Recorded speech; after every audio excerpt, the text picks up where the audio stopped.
Well, guys, Christmas is officially over, and a couple of days before Christmas, Santa Claus, that's right, good old Saint Nick, was able to somehow manage to get me a PlayStation 5. It's been over a year, but finally, I got a PlayStation 5, and I've been playing a lot of it. And today, I'm going to tell you what's better, PS5 or Xbox. Hey everybody, welcome back to the channel once again. Please be sure to hit that like and subscribe button. That way you guys can stay updated on all future content on the channel. And I know that I am trolling right now because I am drinking out of an Xbox cup. It was a gift from my girlfriend on Christmas. I'm not biased, I promise.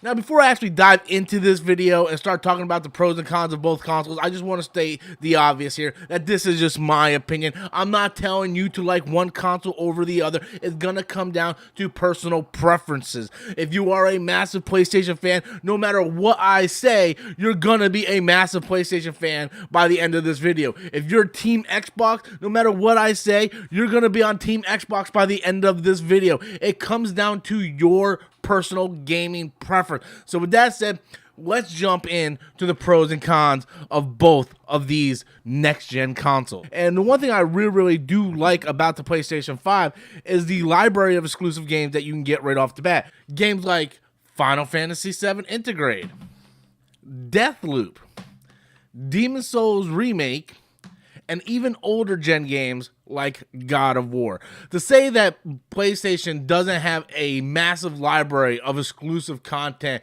would just be insane. They can only be rivaled by none other than Nintendo. Nintendo is the only one that can rival and outmatch their exclusive first-party content.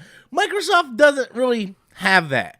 In fact, up until this year, we just now started getting the new Forza game, the new Halo game, and Psychonauts 2.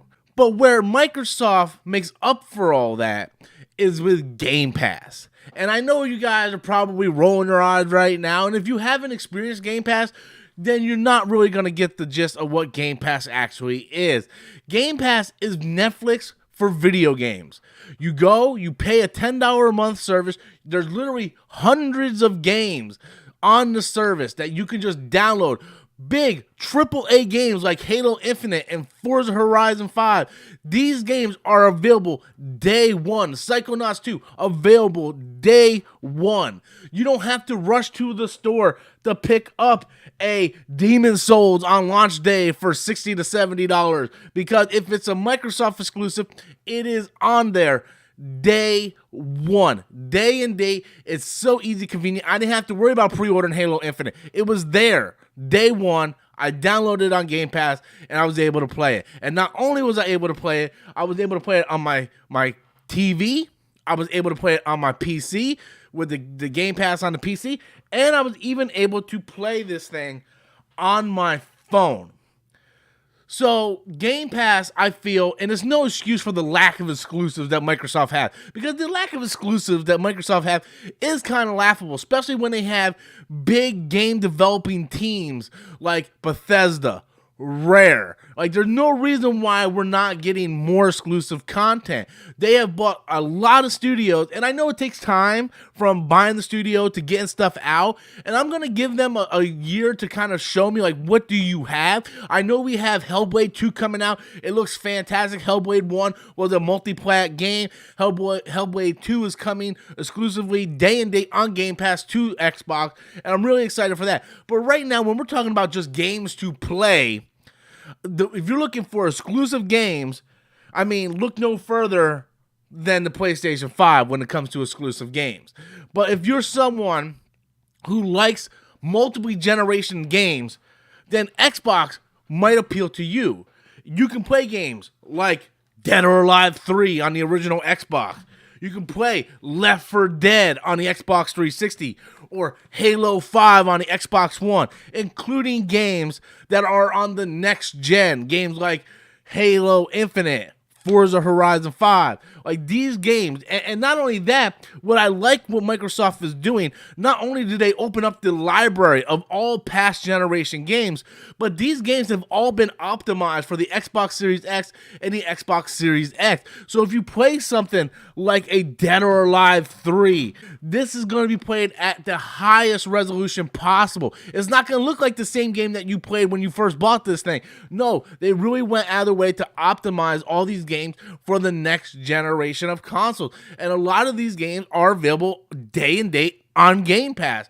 So if you're someone who likes the history of video games and want to go back and play Rumble Roses or Knights of the Old Republic 2, you can go back and play those games through backwards compatibility. And that's something that Phil Spencer really brings to the new state of the Xbox that PlayStation doesn't really have. Yes, you can play games like God of War and like some PS4 games on the PS5, and then they have PlayStation Now. But PlayStation Now is nothing like Game Pass.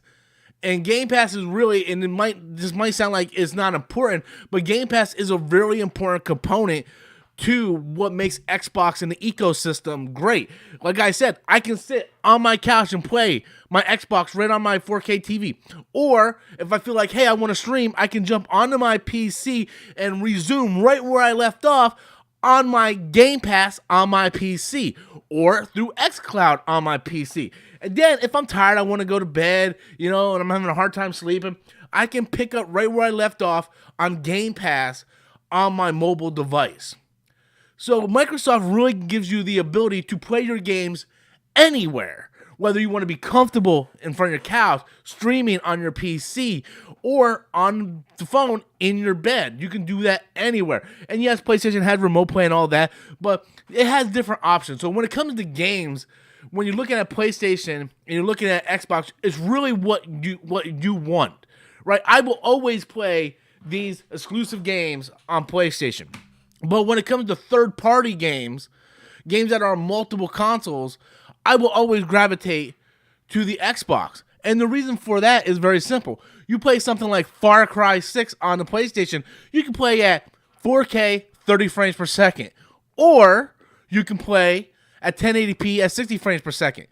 But if you jump over on the Xbox Series X, you can play at 4K, 60 frames per second, or 1080p at 120 frames per second.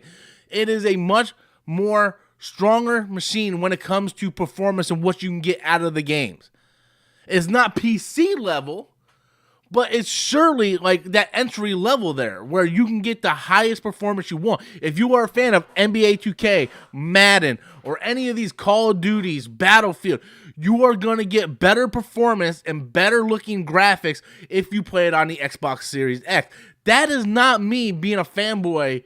That is me just stating actual facts. You can look this stuff up. It's right there in front of you. You guys can look it up, Google it, do whatever you want. You can Google it. Now, that's not to take away from the PlayStation 5 and say it's a weak machine. It's not a weak machine.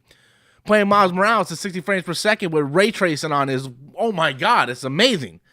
Each console has their own individual things that make them great. This is being one of them. I love this controller far more than I love my Xbox Series X controller. The adaptive triggers makes everything feel so immersive, so grand. Like you walk Astro Boy through the grass, you feel it. You shoot the button to shoot the trigger on your gun. Feel the recoil. This controller is next gen. This controller is legit. This controller is in fact elite. I like the way it feels. I've always loved the PlayStation model of the controllers, with the dual sticks on the bottom. It's the way I grew up being a massive PlayStation fan since I was in middle school. Xbox One, the Xbox Series X controller is really nice too. I really enjoy that controller too. But if I had to choose, I would always go with the PlayStation controller over the Xbox Series X controller. But I really like both controllers. But when you look at the PlayStation 5 controller, that is the epitome of next gen. That's the epitome of immersion. So when you're looking at one console, and then maybe if you're someone who has both consoles and you prefer one over the other, I would like to see why. Please leave those comments in the comment box below. I would like to read why you prefer one console over the other. But when you're maybe looking for a new gaming console, you don't yet have one yet, and these things start to be available in stores, you're going to have to look and see what kind of gamer you are. Don't just stick with a brand because you've been with that brand for so long. PlayStation 5 was the first ever PlayStation console I did not get on launch day. I have gotten every other PlayStation console on launch day. PS5 was a console that I did not get on launch day because I knew that I was going to have more flexibility with the backwards compatible component of the Xbox. That I knew that I was going to be able to play my entire game library spanning 3 different generations. Game Pass, I wouldn't have to worry about buying any games. And I would have much more freedom in the ecosystem being able to play it on TV, PC, and cell phones. I have more freedom in that ecosystem. Microsoft and Phil Spencer has built a great ecosystem. When it comes to PlayStation, yes, those third-party games or those first-party games are definitely what brings me to the table. But even for that first year, there wasn't really anything that I really wanted to go out and play other than Final Fantasy Integrate, which I already beat on the PS4. Granted, the performance is nowhere near as good as the PS5. That's why I waited until I can get a good deal on a PS5 or wait to see one in the store. And that's what I did. Overall, that is my thoughts on the PlayStation 5, the Xbox Series X, the pros, the cons of both. Like I said, which one's better? It's up to your preference. I like both of them for their own separate reasons. But I want to know what you guys think. Be sure to leave your comments in the comment box below. Which console do you much prefer? Why do you prefer it? Is it because all your friends are on it? Or is it because you want the backwards compatibility? Or maybe Game Pass is something that really intrigues you? Or maybe you really like those adaptive triggers on your PlayStation 5 controller? Leave those comments in the comment box below. Smash that like button. Until next time, as always, I am Robert Storms, and that's my opinion.